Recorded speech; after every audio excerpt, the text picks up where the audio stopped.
트럼프 대통령만 얘기를 하고 시진핑은 답이 없습니다. 노 리플라이 하는데 근본적으로 놓고 보면 두 사람이 보고 있는 이제 전략서가 다른 것 같아요.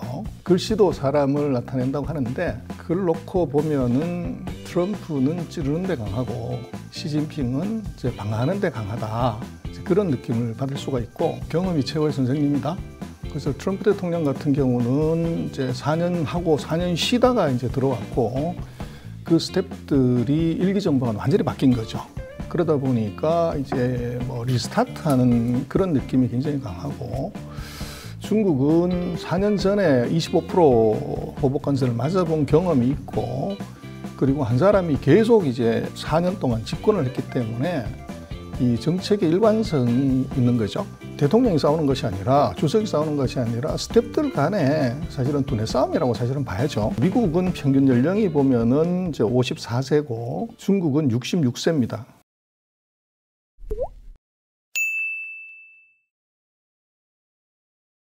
네, 오늘 전병석 소장님 모셨습니다. 반갑습니다, 선생님. 네, 안녕하십니까? 네.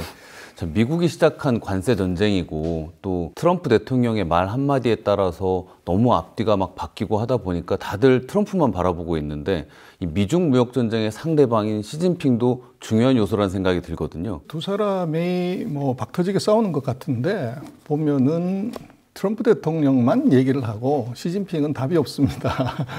노 리플라이 하는데 근본적으로 놓고 보면 두 사람이 보고 있는 이제 전략서가 다른 것 같아요. 그래서 트럼프 대통령은 이제 자기가 항상 자랑하는 소위 말하는 이제 거래의 기술, 아트 오브 딜, 그러니까 비즈니스. 예, 이걸 이제 보고 있는 것 같고 중국의 시진핑은 뭐 자기가 쓸 능력이 안 되기 때문에 손자병법, 아트 오브 워를 보고 있는 것 같아요. 그러다 보니까 이게 비즈니스는 뭐 아무래도 단기전에 백전백승을 이제 노리는 건 맞지만 이제 단기전에 강한 것이고 손자병법은 이기는 싸움만 하라는 거죠. 그러다 보니까 이것은 조금 더 장기적인 관점에서 이제 보게 되는 그러다 보니까 둘 사이의 전략이 굉장히 좀 달라지는 거 아닌가 싶습니다. 소장님 자료 중에 보면 두 정상의 필체도 좀 다르다고 적혀 있는데 거기서 느껴지는 부분은 또 뭐가 있을까요? 그래서 제가 그 AI한테 물어봤어요. AI한테. 예. 그래서 그 두 사람의 그 서명 이제 트럼프 대통령의 뾰족뾰족한 네. 이제 긴 거미집 같은 그런 글씨하고 시진핑이 쓴 이제 붓으로 쓴 이제 두 개를 했더니 답이 이제 그렇게 나온 것 같아요. 칼날의 전사, 이제 예리하게 찌르고 이제 많이 찌르는 전사에 반대로 이제 시진핑의 필체는 이것은 이제 부세 전략가 이제 그렇게 표현을 한 것 같아요. 근데 그게 뭐 글씨도 사람을 나타낸다고 하는데 그걸 놓고 보면은 트럼프는 찌르는 데 강하고 시진핑은 이제 방어하는 데 강하다. 이제 그런 느낌을 받을 수가 있고 근데 그게 근본적인 이유는 이런 것 같아요. 어공은 이게 전투에 목숨을 겁니다. 어쩌다 공무원이 된 트럼프. 그렇죠. 어공. 임기 4년, 뭐 그전에 40년 동안은 이제 부동산 개발업을 했고 근데 평생의 직업이 이제 공무원인 이제 시진핑 늘공은 마지막 전투에서 승리를 꿈꿉니다. 그건 전쟁에서 이기겠다는 거죠. 중간에는 우여곡절이 있더라도 결과적으로 그렇죠. 이기겠다. 그래서 낙동강 전투에 지더라도 예를 들면 압록강 전투나 한강 전투에서 마지막 전투에서 이기게 되면 승리를 하게 되기 때문에 두 사람의 타켓이 이게 다른 것 같아요. 그러다 보니까 전략도 다르고 대응도 굉장히 달라지는 그런 현상을 우리가 볼 수 있는 것 같습니다. 그게 그런 면에서 보면 트럼프 같은 경우에는 뭐 말씀하신 어공이다 보니까 관세 정책을 주도하고 있긴 하지만 준비가 과연 어느 정도 되고 이걸 시작했을까 생각이 들고 시진핑 입장에서 보면은 근 한 10년간 이런 미국의 압박이나 이런 거에 대한 대비를 많이 해온 나라가 아닌가 이런 생각이 들거든요. 그래서 뭐 경험이 최고의 선생님이다. 그래서 트럼프 대통령 같은 경우는 이제 4년 하고 4년 쉬다가 이제 들어왔고 그 스텝들이 일기 정부가 완전히 바뀐 거죠. 그러다 보니까 이제 뭐 리스타트하는 그런 느낌이 굉장히 강하고 중국은 4년 전에 25% 보복 관세를 맞아본 경험이 있고 그리고 한 사람이 계속 이제 4년 동안 집권을 했기 때문에 이 정책의 일관성이 있는 거죠. 그리고 트럼프 대통령이 이미 그 적합해서 자기 전략을 노출을 1년 내내 했습니다. 그래서 내가 당선되면 보복 관세 60% 때려서 중국을 이제 자초시키겠다 얘기를 했기 때문에 11월 20일에 당선되는 순간에 중국은 이제 2025년 경제 계획에서 미국에서 보복 관세 60%를 맞았다고 했을 때 경제를 어떻게 가져가야 될 거냐. 요 계획을 12월 달에 뭐 중국이 하는 경제 공작 회의라는 거, 예를 들면 2025년 이제 경제 계획을 만들 때 그때 5% 성장을 목표를 잡아요. 근데 그 얘기는 이미 60% 보복 관세는 당연한 것이다. 그러면 어떡할래? 그래서 그럼 60% 보복 관세를 맞더라도 이제 성장을 하려고 하면은 뭐를 해야 되냐? 그걸 경제 공작회의에다가 써놓은 거죠.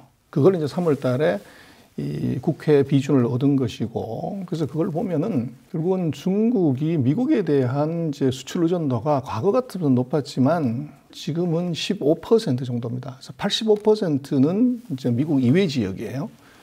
그래서 이게 GDP에서 대미 수출이 차지하는 비중이 한 2.8% 됩니다. 2.85 정도 되는데 중국의 선택은 그걸 어떻게든 막아야 되는 것 중에서는 뭐 트럼프 대통령의 성격상 저것은 처리할 가능성이 없기 때문에 다른 데서 보충하자 하는 것에 전략이 두 가지인 거지. 하나는 25%가 아닌 85% 나머지 지역에 대한 수출을 어떻게 늘릴래?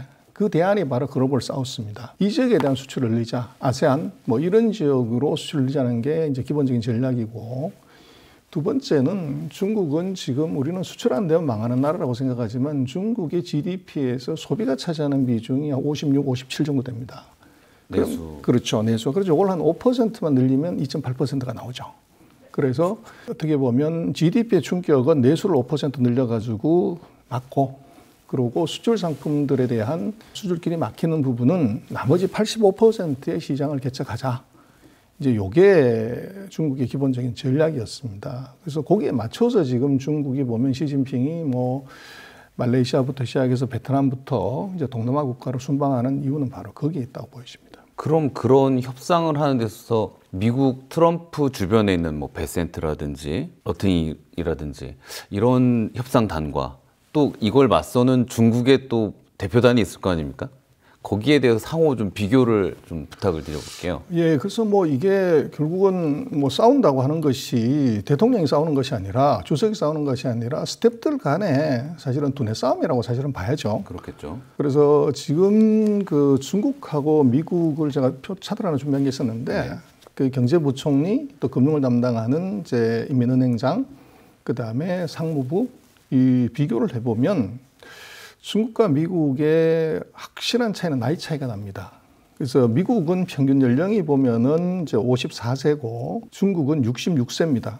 그래서 12살 정도가 더 많고, 그리고 중국은 이 세 사람 다가 30년에서 40년 동안 관료 생활을 한 전문가 집단이라고 봐야 돼요. 진짜 늘공이네요. 그렇습니다. 그리고 미국 같은 건 USTR의 대표인 제미슨 그리어 같은 경우도 나이가 44세입니다. 뭐 우리로 치면 한 차장급 뭐 이 정도인데, 고전에 로버트 라이트하이저의 이제 비서를 보좌관을 했던 사람이고요. 제자다 뭐 이런 얘기도 나오고 그러던데. 제자라는 말은 좀 그런 것 같고요. 이제 뭐 후임이다 이렇게 봐야 되고, 그다음에 그 재무장관 같은 경우 스콧 베센트 같은 경우도 62년생 62세인데요. 이 사람도 전직이 이제 헤지펀드 CEO죠. 네.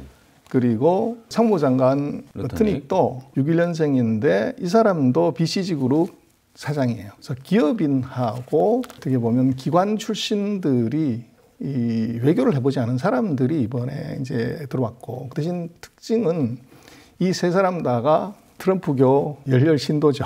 그래서 마가 열렬 신도라서 결국은 두 싸움은 이 나이로 쳤을 때 60대들하고 이제 50대에 폐기하고 경륜이 서로 맞붙는 이제 그런 상황인데, 그래서 뭐 누가 이길 건지는 봐야 되겠지만 결국은 이제 미국의 그 관세를 보면 부과했다가 올리고 올렸다가 철회하고 유예하고 또 갑자기 이제 이번 주에는 보면 또 반으로 낮추겠다고 그러고, 이게 뭐 이제 종잡을 수 없는 플럭추에이션이 있어요. 그래서 이게 왜 이러냐를 보면 결국은 한 사람의 창구를 통해서 통일된 의견이 나오는 것이 아니라, 이게 미국의 관세 정책은 크게 보면 네 사람 부류가 있는 것 같아요. 첫 번째는 이제 가장 강력한 이제 반중주의자인 피터 나바로 백악관 선임 고문이 지난 정부 때도 이제 깊이 관여를 이번에 트럼프의 관세 정책의 총괄 이제 기획자는 피터 나바로라고 봐야 돼요. 그래서 이 사람 같은 경우는 이제 뭐 그렇지만 극우인데 자기가 영상도 제작해가지고 뿌리고 얘기를 하고 다니는데 보면 미국의 성조기가 미국 국토를 이렇게 덮는 그림에 거기에 누군가가 심장에다 칼을 꽂아서 피가 흔하게 흐릅니다. 근데 칼의 손잡이에 보면 메이드 인 USA, 메이드 인 차이나 그렇게 돼 있죠. 그래서 이제 중국이 미국의 심장을 찔렀다. 초강력한 이제 예를 들어서 60% 보복관세를 때려야 된다고 하는 것은 이 사람의 아이디어고, 그다음 두 번째는 이제 실무자들의 그룹이 있는 것 같아요. 그래서 그거 대표적인 것은 러트닉 같은 상무장관, 그리고 그 밑에 있는 USTR의 대표 그림이요. 이 두 사람이 거기에 해당되는 사람인데, 이 사람들은 약간 이쪽이 극단적인 매파라고 하면 비둘기파 매파 사이 중간 정도에 있는, 그래서 이 사람들은 산업에 깊이 관여를 하는 중요한 산업에 대한 관세를 어떻게 할 거냐.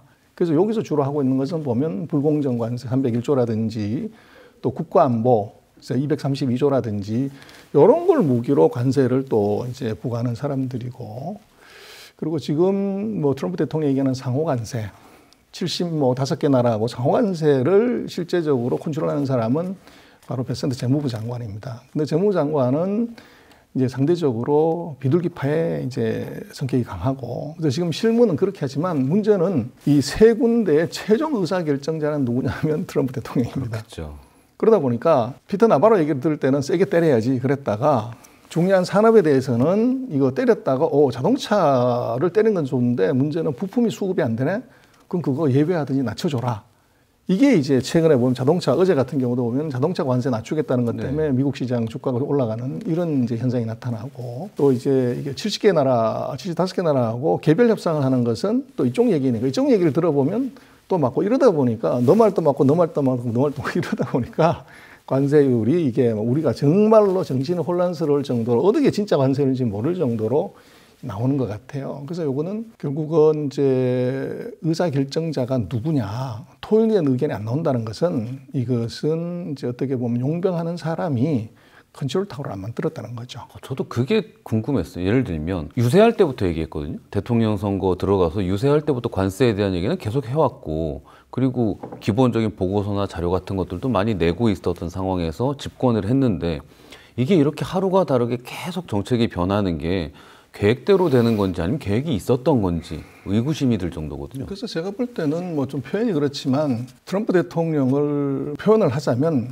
관종이다, 관심종자 뭐 이런 말 하자면 표현이 좀 좋지는 않은데 자기가 모든 스포트라이트를 받아야지 밑에 스태프들이 받는 경우가 없어요. 모든 건 자기가 발표하고, 예를 들어서 투자 유치를 했다고 하면 그건 상무부 장관이 투자 유치를 한 건데, 항상 투자 유치를 한 사람, 예를 들어 TSMC의 회장을 불러다가 백악관에서 발표하게 하고 자기가 그 옆에 서 있다가 한마디 거들어서 카메라 스포트라이트 거기 받고, 우리 또 현대차 같은 경우도 정의선 회장이 가가지고 투자 발표를 할 때도 꼭 또 자기가 나와요. 자기가 나와서 또 이제 얘기를 하고, 이것은 결국은 아마 이제 뭐 직업은 못 속인다고 대통령 되기 전에 어프렌티스인가 하는 그 TV에서 진행자를 뭐 10년인가 얼마 했단 말이에요. 그러다 보니까 이 스포트라이트를 받는 데에 굉장히 집착이 있는 거 아닌가. 그래서 대통령이 받아야 될 것하고 스태프들이 받아야 될 것들을 이제 조금 혼돈하는, 그러다 보니까 실제로 누가 관세 정책을 총괄하는 헤드인지를 헷갈리게 되는 거죠. 그러다 보니까 장관이 해야 될 일을 대통령이 하고 있는, 뭐 예를 들면 백악관 대변인이 해야 될 일을 자기가 직접 나가지고 자기가 얘기를 하는 그런 특성을 보이는 것이 우리로서는 굉장히 혼란스러운 일인 것 같고, 그래서 이것이 잘 계획되고 애초부터 사전에 만들어진 아주 정교한 빅플랜이냐, 그렇게 해석하고 싶기는 한데, 문제는 벌어지는 사안을 보면은 이제 트럼프가 즉흥적으로 내뱉은 것을 각 부처들이 사후적으로 수습하는 듯한 느낌? 그럼 이제 멀게는 독일, 예전 독일, 그리고 일본, 또 소련까지도 미국하고 약간 경제 규모가 비슷해지는, 미국의 패권에 도전하던 나라들이 하나하나 경제적이든 외교적이든 공격을 받고, 지금은 이제 미국과 거리가 멀어졌는데, 그 차이가 벌어졌는데, 이번 중국에 대해서도 트럼프만의 관세 정책이 아니라 미국의 오랜 흐름으로 약간 미국과 바싹 따라오는 국가를 어떻게든 밑으로 낮추려는 이런 전략이라고 하면, 이번에 미중이 협상을 하더라도 어느 정도의 중국의 양보만 가지고서는 잘 끝나지 않을 것 같다. 그래서 이거는 이제 1기 때는 트럼프 정부가 중국 하나만 뺐었거든요. 나머지들하고는 뭐 그런데 이번 같은 경우는 굉장히 다른 것이 중국을 포함한 전 세계를 상대로 지금 관세 제정을 펼쳐요. 그래서 이거 조금 이상하다 그럴 수 있는데 그것은 미국의 무역 적자의 구조에 답이 있습니다. 그래서 과거 같았으면 중국이 뭐 전체 무역 적자의 한 65%, 3분의 2 이상을 차지했기 때문에 중국을 패면 나머지 문제가 해결됐지만 지금 이제 작년 기준으로 놓고 보면 전체 무역 수지 중에서 중국이 이제 차지하는 비중이 적자가 한 29%밖에 안 돼요. 그래서 나머지 71%가 이게 다른 나라라는 거죠. 그래서 중국만 패갖고서는 70%가 계속적으로 흑자를 내게 되면 미국의 적자는 개선되지 않습니다. 그러다 보니까 이제 전 세계를 상대로 상호 관세니 보복 관세를 터뜨린 이유는 4년 사이에 무역 구조 자체가 바뀌었다. 이런 부분이 있고, 그 다음에 이제 트럼프 대통령의 얘기는 결국은 이건 전형적인 이제 거래 기술이라고 하는 것의 이 패턴에 따라하는 것 같아요. 첫 번째는 이제 터무니없이 부르고, 그 다음번에는 이제 윽박질러 가지고 상대를 겁주고, 그런 다음에 상대가 조금 이제 겁먹은 듯이 협상의 의지가 있는 듯 하면은 그때는 아주 유화적인 태도로 얘기를 하면서 관세를 낮춰줄게 뭐 이런 얘기를 하는 거죠. 그리고 그런 다음번에 협상할 것 같으면은 또 갑자기 협상 자리를 박차고 나가는 거죠. 그러게 되면 상대 입장에서는 이제 다시 겁먹어가지고 어쩔 수 없이 사인을 하게 되는 그런 상태가 되면 트럼프는 자기가 원하는 것들을 가장 다 얻는, 그래서 발표할 때는 사상 최대 성과를 얻었다. 이런 식의 이제 발표를 하는 것이 전형적인 트럼프의 거래 기술의 방법인 것 같아요. 근데 이것은 이미 4년, 5년 전에 써먹어가지고 이걸 이제 한번 당해본, 예를 들면 중국 같은 경우는 그 수법을 알고 있는 거죠. 그러다 보니까 지금 이게 뭐 54% 때렸다가 이제 145% 때렸다가 이번에는 이제 100%도 245까지를 때렸는데 중국은 이제 125% 때렸을 때 우리는 더 이상 대응하지 않겠다. 그래서 그렇게 놓고 보면 오히려 지금 아이러니하게도 미국이 어른스럽고 중국이 애스러워야 되는데 지금 정반대로 오히려 중국이 더 늠름하고 미국이 더 이제 애스러운 그런 느낌이 나타나는데, 이거는 중국이 뭐 이게 125%가 무서워서 그런 게 아니라, 예를 들면 지금 마진이 전 세계에서 가장 좋다는 회사가 이제 엔비디아인데 엔비디아 마진이 한 63%밖에 안 됩니다. 옵션 마진이. 그리고 반도체가 좋았을 때 마진이 한 40% 레벨인데, 그 얘기는 어떤 품목이든 간에 40% 보복관세 맞으면 수출 안 된다는 거죠. 적자나기 때문에 할 이유가 없는 거고. 그래서 이게 보복관세율이 40% 넘어가면 어떤 제품도 수출해 와야 돈이 안 되기 때문에 수출이 불가하다는 거죠. 그리고 그러면 이제 50% 넘어가고 100%나 200% 넘어간다는 것은 이미 끝났다. 더 이상 무역 거래가 안 된다는 걸 이미 보고 있는 것이고, 그 미국이나 중국이 서로 뭐 50%, 80%, 100%, 200%를 하는 것은 이것은 숫자 노름 기싸움이지 무역 거래는 이미 끝났다. 그래서 제가 볼 때는 관세 전쟁은 이미 피크 쳤고 끝났다고 봐야 되는 것이지.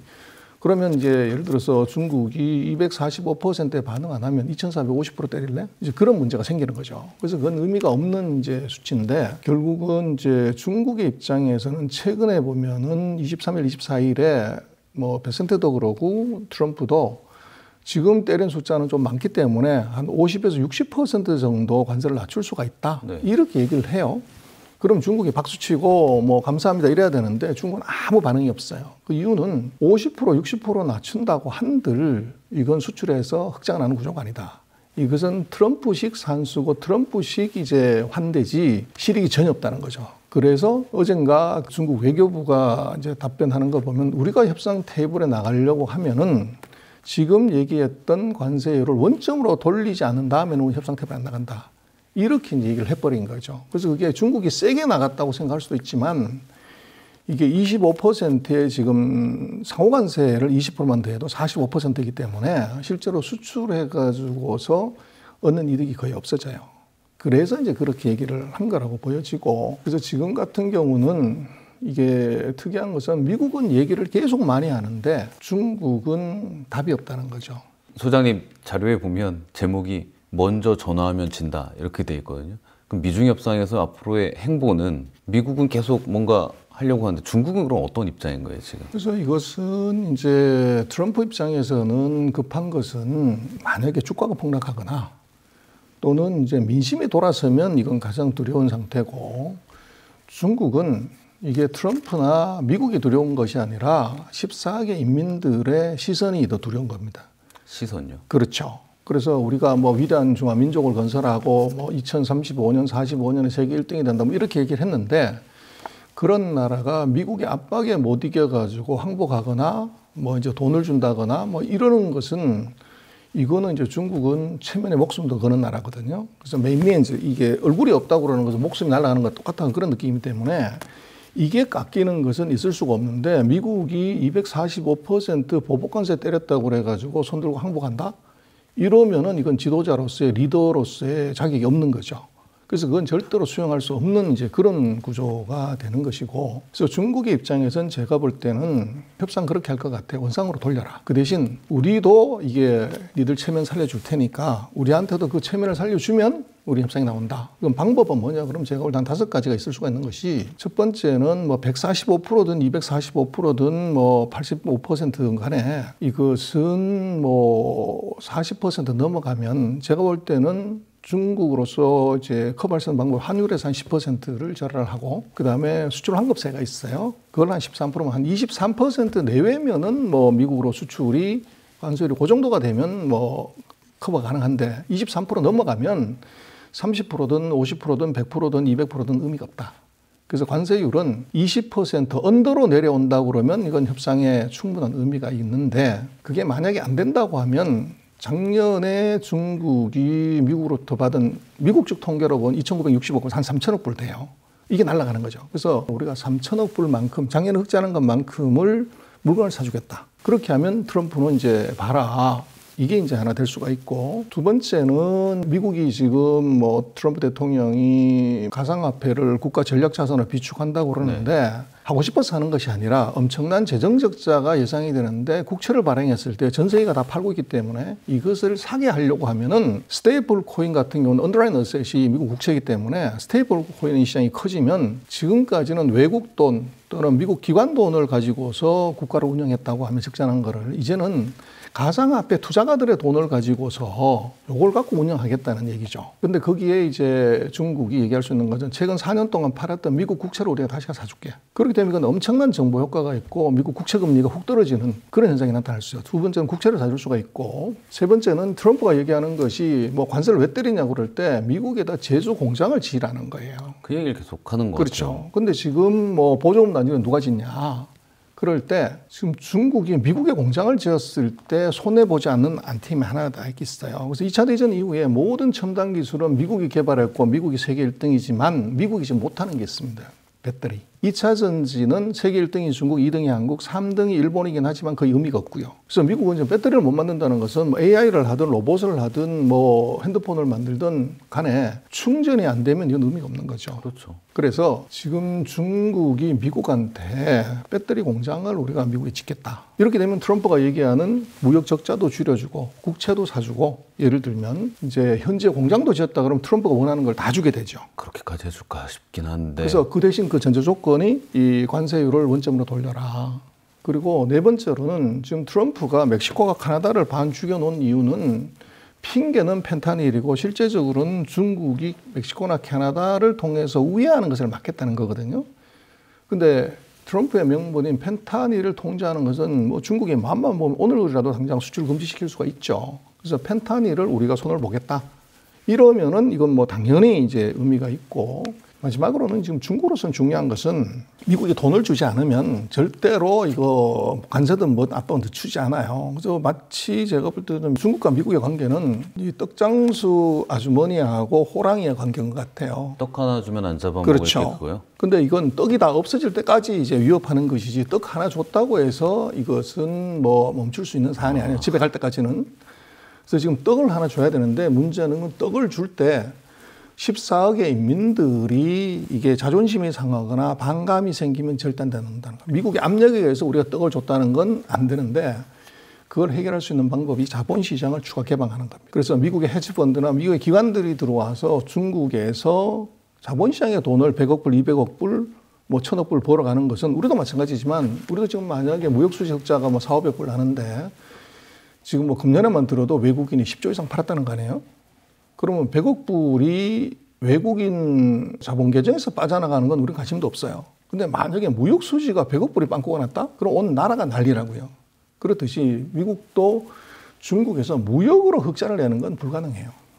대신 캐피탈 마켓이 더 개방이 되고 유리한 조건이 되면 거기 들어가서 지금 4년 동안 주가가 빠졌는데 뭘 사도 이익 낼 수 있다고요? 거기서 한 1,000억 불, 200억 불 더 뽑아나가는 것은 이건 뭐 쉬운 일이고, 또 그것은 이게 뭐 무역에서 압박에 의해서 이걸 이제 돈을 내줬다는 그런 의미를 주지 않게 되죠. 그래서 자본시장을 추가 개방할 수 있는 이런 5가지 카드가 중국이 미국을 상대로 관세를 제로로 돌릴 수 있는 이제 카드는 있는 것 같아요. 초기에 먼저 타결하는 것이 좋다고 하는 것은 이제 미국의 생각이죠.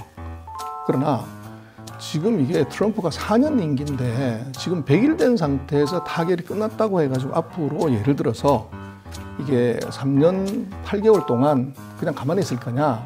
그게 아니라 더 강화된 이제 요구가 나올 거라는 거죠. 그렇게 놓고 보면 빨리 합의하는 것이 답이 아니다. 근데 월마트 매장의 60%가 메이드 인 차이나인데 만약에 월마트 매장의 60%가 빈다. 이랬을 때 이제 어떤 일이 벌어지냐. 그렇게 되면 난리가 날 수가 있고, 가장 이제 최대 우군은 뭐 미국의 외갓집이잖아요, 유럽을. 외갓집을 상대로 전쟁을 해버려가지고 외삼촌들이 지금 화가 났잖아.